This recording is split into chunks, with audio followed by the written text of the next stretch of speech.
Good morning, students. Today will we study chapter 2 of science, our environment. So let's start the chapter. Physical and biological environment. Environment is very familiar for you. When you come out from your houses, you find many things in your surroundings. Environment जो है वो आप सबके लिए बहुत familiar है. जब अपने घर से बाहर निकलते हैं तो अपने आसपास कई चीज़ें पाते हैं. This things you may find in your houses also.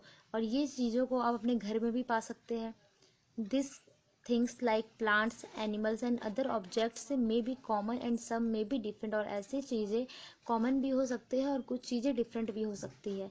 when we observe these things deeply we find two types of object in our surrounding. और जब हम इन चीज़ों का डीपली ऑब्जर्वेशन करते हैं तो हम पाते हैं कि ये जो ऑब्जेक्ट होते हैं वो टू टाइप के होते हैं. First is biotic and second is abiotic. अब तो हम सब बायोटिक ऑब्जेक्ट और एबियोटिक ऑब्जेक्ट के बारे में जानेंगे, but firstly we are taking about environment.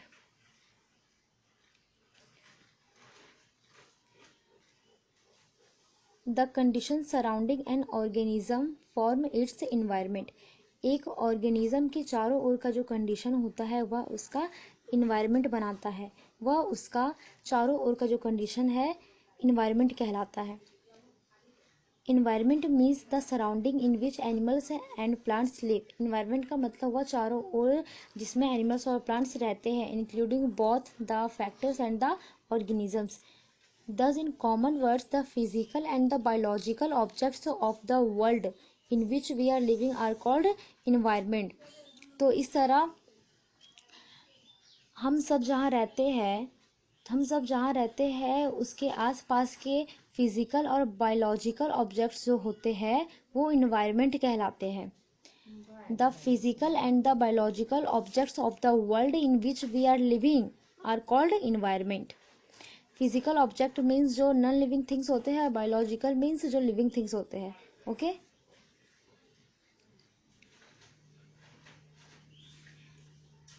Environment is to be changed by many factors according to our surroundings. Environment we can define it in three parts. Mainly environment consists of two main components. हम अपने आसपास के environment के according इसे three parts में define कर सकते हैं. बट इन्वायरमेंट के टू मेन कंपोनेंट्स होते हैं, एबियोटिक और फिजिकल इन्वायरमेंट. एबियोटिक और फिजिकल इन्वायरमेंट दोनों एक ही चीज़ है. ओके. दूसरा बायोटिक और biological environment. But one other component is an essential part of it, social or socio cultural environment. Biotic and abiotic components. Abiotic environment. Air, water, soil, light and clouds are inanimate. Inanimate means lifeless, non-living things types. Okay. Air, water, soil, light and clouds जो होते हैं inanimate होते हैं. They constitute abiotic component of the environment. और ये environment के abiotic component का गठन करते हैं. Thus the means of physical environment is non living environment. तो इस तरह फिजिकल इन्वायरमेंट का मतलब होता है नॉन लिविंग इन्वायरमेंट जिसमें नॉन लिविंग थिंग्स होते हैं. All these inanimate help the organisms to live and survive at the place or in a habitat. और जितने भी एनिमेट होते हैं लाइक एयर, वाटर, सॉइल, ये ऑर्गेनिजम्स को रहने और उसे जीवन प्रदान करते हैं. The climate factors like sunlight, wind, rainfall, temperature etcetera are also part of the abiotic environment. और ये जो क्लाइमेटिक फैक्टर्स होते हैं, सनलाइट, विंड, रेनफॉल, टेम्परेचर, ये भी एबियोटिक इन्वायरमेंट का पार्ट होते हैं. Which effects the living organisms, जो लिविंग ऑर्गेनिजम्स पे इफेक्ट डालते हैं. If we consider weather of a place over a long period say 50 years or 100 years, it define the climate of that place. अगर हम किसी एक प्लेस के weather को लंबे समय तक ले 50 ईयर्स या 100 ईयर्स तक ले तो यह उस प्लेस के क्लाइमेट को डिफाइन करता है. For example desert area have a hot climate while snowy mountains have a cold climate. For example desert means रेगिस्तान, ठीक है। रेगिस्तान वाले जो एरियाज होते हैं, डेजर्ट वाले जो एरिया होते हैं वो बहुत गर्म होते हैं, तो इसका मतलब है कि वहाँ का जो क्लाइमेट होता है वो गर्म होता है। जबकि स्नोवी माउंटेन्स मतलब जो बर्फीले माउंटेन्स होते हैं वहाँ का जो क्लाइमेट होता है वो कोल्ड होता है। दस physical component is the geographical conditions. Let's study about this factors and it's effects. Abiotic environment has three main components: air, water and soil. Abiotic environment के three main components होते हैं: air, water and soil. The entire abiotic environment has the entire world basically can be broadly divided into four spheres. ये पूरे world को four spheres में divide किया गया है: the atmosphere, the hydrosphere, the lithosphere and the biosphere. But biosphere is a part of earth in which life exist. ये जो biosphere है यह अर्थ का एक पार्ट है जिसमें लाइफ है. Biosphere consists of three major types of habitat. और बायोस्फेयर में थ्री टाइप्स के हैबिटेट है. हैबिटेट मीन्स रहने की जगह, आवास. थ्री टाइप्स के हैबिटेट है. First of them is aquatic habitat or water. Aquatic habitat means ऐसा आवास, ऐसा हैबिटेट जो पानी में हो. Okay, aquatic habitat or water. We know that we need water for doing many things. जैसे हम सभी जानते हैं हमें पानी की ज़रूरत होती है अनेक कामों को करने के लिए. Water H2O is an organic compound. H2O जो है वो वाटर का केमिकल फॉर्मूला होता है, इन विच H indicates hydrogen and O indicates oxygen. H means hydrogen होता है और O मीन्स ऑक्सीजन. हाइड्रोजन और ऑक्सीजन के मिलने से ही वाटर बनता है, तो वाटर का केमिकल फार्मूला H2O होता है. Okay, water is an organic compound which is essential requirement of living organism. Water जो है एक कार्बनिक कंपाउंड है जो लिविंग ऑर्गेनिज्म के लिए बहुत ही ज़्यादा इंपॉर्टेंट होता है. We can not survive without water. हम सब बिना वाटर के जीवित नहीं रह सकते हैं. It exits in the earth in three states. और ये है जो है अर्थ में थ्री स्टेट्स में पाया जाता है, थ्री फॉर्म में पाया जाता है, नेमली लिक्विड, गैस और solid. And liquid form of water is rainfall, gas form of water is due and solid form of water is snow. Okay, solid means जो हार्ड हो और गैस आप सभी जानते ही है, लिक्विड मीन्स जो लिक्विड हो, रेनफॉल. ओके, स्नो जो होते हैं वो सॉलिड फॉर्म है रेन का, वाटर का, और गैस फॉर्म है वाटर का ड्यू, लिक्विड फॉर्म है वाटर का rainfall. Are the main source of fresh water on the earth. और ये सभी जो है वो वाटर के, ये फ्रेश वाटर के मेन सोर्स है on the earth. Several life processes such as germination of seeds, digestion and assimilation of food, excretion of waste products, absorption of nutrients need the presence of water. Our planet has a fixed amount of water. कई life processes जो होते हैं like जर्मेशन of seed, जो बीजों को अंकुरित होना, digestion, इस तरह के जो लाइफ प्रोसेसेस होते हैं वो बिना वाटर के पॉसिबल नहीं हो सकते हैं. ऐसे लाइफ प्रोसेसेस के लिए वाटर की ज़रूरत होती है. And our planet earth has a fixed amount of water.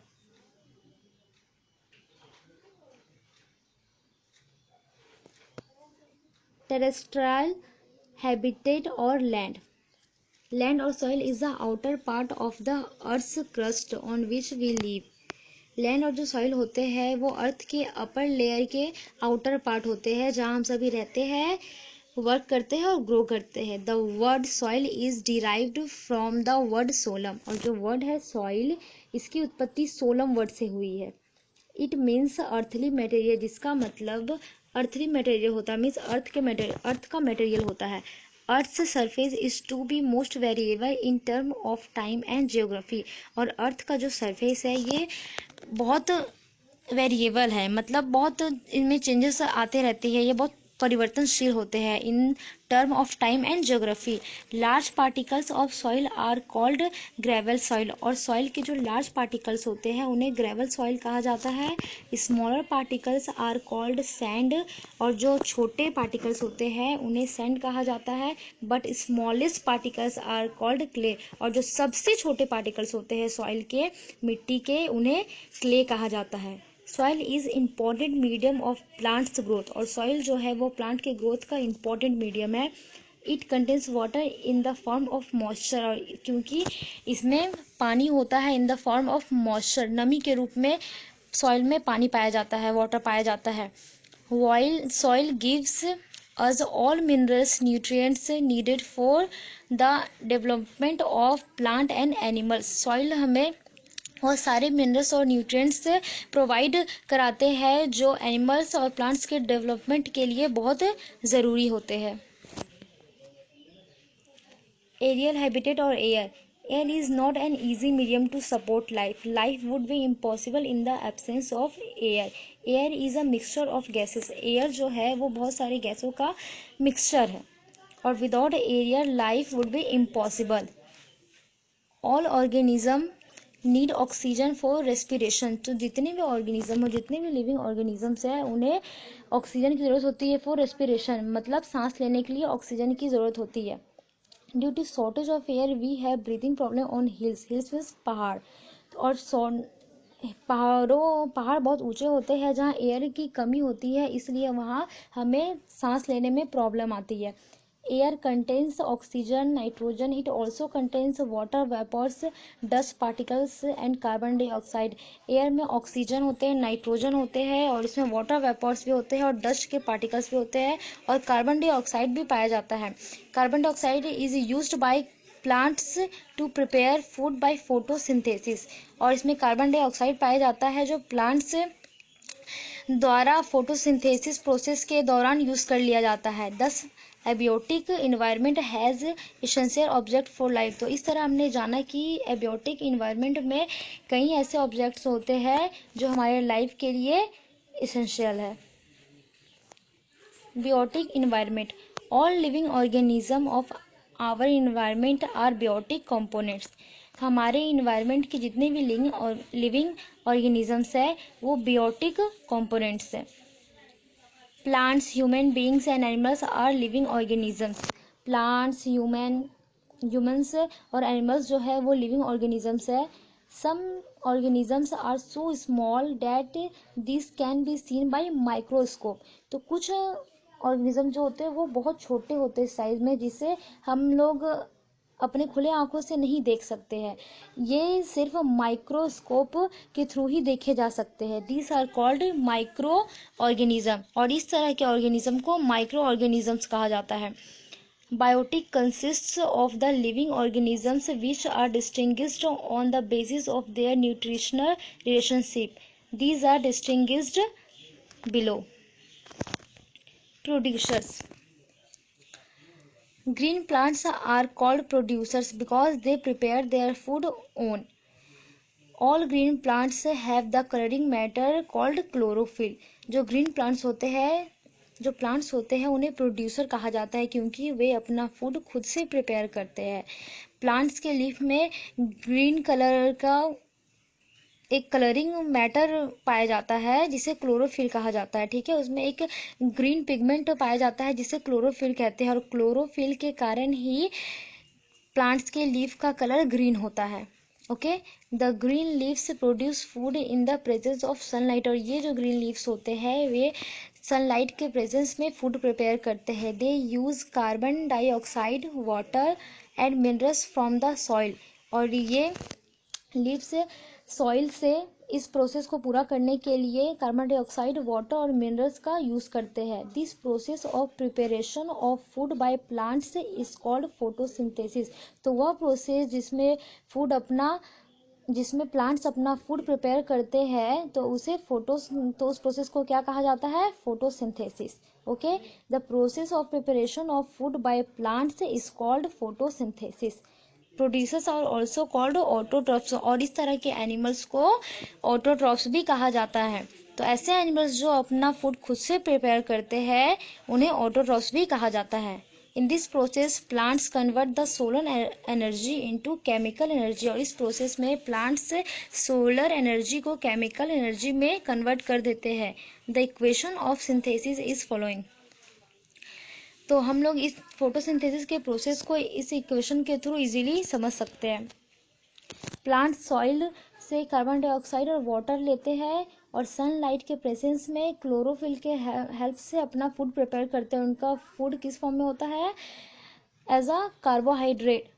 उनका जो फूड प्रिपेयर होता है वो कार्बोहाइड्रेट होता है, और इस प्रोसेस के दौरान O2 रिलीज होता है। O2 means oxygen gas release होता है। Okay, carbon dioxide plus water, arrow का साइन, सनलाइट, क्लोरोफिल, और इस प्रोसेस के दौरान क्या बना? फूड, जो कार्बोहाइड्रेट फॉर्म में होता है, और इस प्रोसेस के दौरान ऑक्सीजन गैस जिसका फॉर्मूला O2 होता है वह रिलीज होता है। ओके,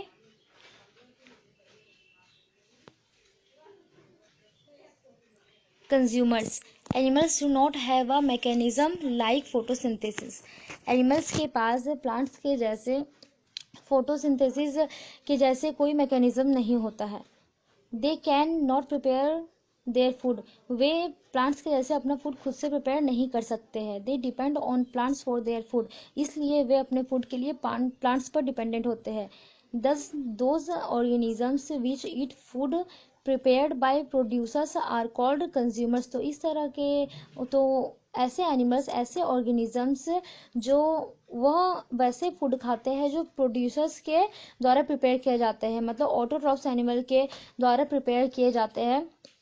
तो इस तरह के ऑर्गेनिजम्स को कंज्यूमर्स कहा जाता है। These are also called heterotrophs, और ऐसे एनिमल्स को हेट्रोट्रॉफ्स भी कहा जाता है। मतलब ऐसे एनिमल जो अपना फूड खुद से प्रिपेयर नहीं कर सकते हैं और प्लांट्स द्वारा प्रिपेयर किए गए फूड को खाते हैं, तो उन्हें हेट्रोट्रॉफ्स कहा जाता है। The consumers are of 3 types, और ये कंज्यूमर 3 टाइप्स के होते हैं: herbivores, carnivores, omnivores. Herbivores. The animal who feed directly on plants is known as herbivores. तो ऐसे एनिमल जो डायरेक्टली प्लांट खाते हैं उन्हें herbivores के नाम से जाना जाता है। Like cow, deer, elephant, they are primary consumers. ये जो होते हैं पहले कंज्यूमर्स होते हैं। Carnivores. The animals who feed on herbivores are called carnivores. तो ऐसे एनिमल्स जो हर्बीवोर्स एनिमल्स को खा जाते हैं तो उन्हें कार्निवोर्स कहा जाता है। They are known as secondary consumers, और ये दूसरे कंज्यूमर्स कहलाते हैं। They can eat flesh, flesh means मांस। Okay, they can eat flesh और meat of herbivores like cat, dog, lion, jackal etcetera. ये ऐसे जो एनिमल्स होते हैं वो अदर्स एनिमल्स के मांस को खा जाते हैं। They eat dead bodies and help in keeping our environment clean. ऐसे एनिमल्स से अदर एनिमल के डेड बॉडीज को खा जाते हैं जिससे हमारे इन्वायरमेंट को क्लीन रखने में भी हेल्प मिल जाता है। Omnivores. Those animals which can eat plants and animals both as food are called omnivores. तो ऐसे एनिमल्स जो प्लांट्स और एनिमल्स के फ्लैश मीन्स मीट दोनों खा जाते हैं एज अ फूड, उन्हें ओमनिवोर्स कहा जाता है। They are called saprotrophs also, और इन्हें सेप्रोट्रॉप्स भी कहा जाता है। मैन इज एन ओमनिवोर, और हम जैसे इंसान भी एक तरह के ओमनिवोर है क्योंकि हम मीट और वेजिटेबल्स दोनों खाते हैं। They are tertiary consumers.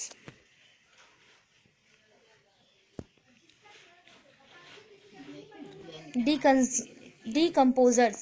The dead bodies and parts of plants and animals are decomposed by some microorganism known as decomposers. कुछ एनिमल्स के जो डेड बॉडीज होते हैं और प्लांट्स के जो डेड पार्ट्स होते हैं उन्हें कुछ छोटे छोटे ऑर्गेनिज्म, माइक्रो ऑर्गेनिज्म के द्वारा डिकम्पोज किया जाता है, जिसे डिकम्पोजर कहते हैं। Decomposers break down the complex organic compounds present in dead bodies into simple substance. और ये जो डिकम्पोजर होते हैं, इस तरह के ऑर्गेनिजम्स होते हैं, ये कॉम्प्लेक्स ऑर्गेनिक कंपाउंड्स को, मतलब जटिल स्ट्रॉन्ग कार्बनिक कंपाउंड्स को जो डेड बॉडीज में मौजूद होते हैं उन्हें सिंपल सब्सटेंस में चेंज कर देते हैं और इन्हीं से अपना न्यूट्रिएंट्स प्राप्त करते हैं। They are called also as saprotrophs, और इस तरह के एनिमल्स को सेप्रोट्रॉप्स कहा जाता है।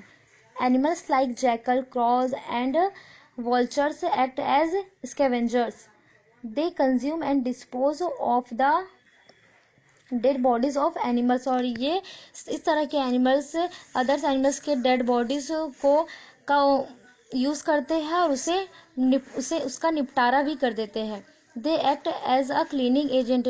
इस तरह के एनिमल्स एक क्लीनिंग एजेंट, एक सफाई कर्मचारी की तरह काम करते हैं. The dead parts are broken down to minerals that get mixed up with the soil. और जो एनिमल्स के डेड पार्ट्स होते हैं उन्हें माइक्रो ऑर्गेनिजम्स मिनरल्स में कन्वर्ट कर देते हैं जो मिट्टी से मिल जाते हैं. This minerals are again taken up from the soil by the plants. और ये मिनरल्स फिर से मिट्टी से प्लांट्स के थ्रू वापस ले लिया जाता है. This process is called recycling of minerals. तो इस तरह जो मिनरल्स वापस मिट्टी में पहुंचाया जाता है, इस प्रोसेस को रिसाइकलिंग ऑफ मिनरल्स कहा जाता है. Socio culture environment. Human beings want to change the environment from very beginning. Humans जो है वो बहुत शुरुआत से ही इन्वायरमेंट को बदलना चाहते हैं. He has also developed many machines. और उन्होंने कई मशीन भी डेवलप किए हैं. Machines have made our lifes comfortable and easier. और मशीनों ने हमारा जो लाइफ है उसे कंफर्टेबल और ईजियर बना दिया है. Our present environment is no more natural. और हमारा जो प्रेजेंट इन्वायरमेंट है वो अब पहले से ज़्यादा नेचुरल नहीं रह चुका है. It has now becomes largely man made environment. और अब ये लार्जली मैन मेड इन्वायरमेंट बन चुका है. This is also called socio cultural environment, जिसे सोशियो कल्चरल इन्वायरमेंट कहा जाता है. Our present socio cultural environment is a result of technologies and developments made by the human for their comforts and leisure. तो हमारा जो present socio cultural environment है ये इंसानों द्वारा बनाए गए टेक्नोलॉजी और डेवलपमेंट का ही रिजल्ट है जो इंसानों ने अपने कंफर्टेबल और सुख सुविधा के लिए बनाया है.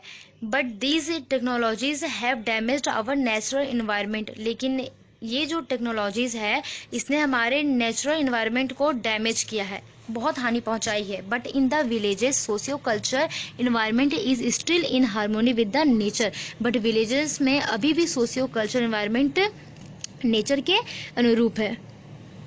Food chain and its significance. The process of one organism eating the other and getting eaten by another organism forms a chain. It is called food chain. तो वह प्रोसेस जिसमें एक एनिमल्स दूसरे को खाते हैं और वह एनिमल किसी और एनिमल्स के द्वारा खा लिया जाता है.